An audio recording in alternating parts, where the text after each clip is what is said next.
Krisis keuangan menyelimuti skuad PSM Makassar. Ini dia, Flaim!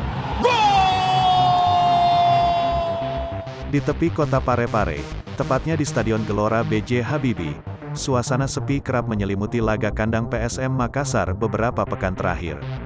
Klub dengan sejarah panjang ini kini terperosok dalam deretan masalah yang menghantam dari berbagai arah. Namun, masalah tidak berhenti di tribun. Laporan mengenai utang klub sebesar 5,6 miliar rupiah kepada Sesi Erisoya, mantan sekretaris dari Munafri Arifuddin, ex-CEO PSM Makassar, menambah panjang daftar masalah yang dihadapi manajemen. Seakan belum cukup, rumor mengenai gaji pemain yang tertunda beredar luas, dengan Yakob Sayuri, salah satu pemain andalan, memberikan sinyal melalui unggahannya di media sosial. Hal ini memunculkan pertanyaan besar tentang kondisi finansial klub.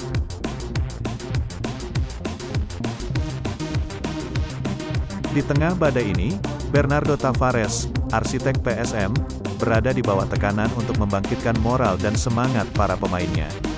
Dengan segala ketidakpastian yang ada, masa depan PSM Makassar tampaknya memerlukan lebih dari sekadar strategi di lapangan hijau. Pelatih asal Portugal ini berharap agar supporter bisa kembali memadati Stadion Gelora B.J. Habibie.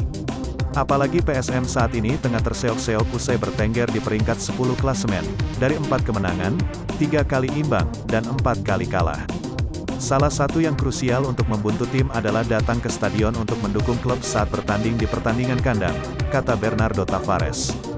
Keputusan tersebut cukup terasa di 2 laga kandang yang dijalani PSM.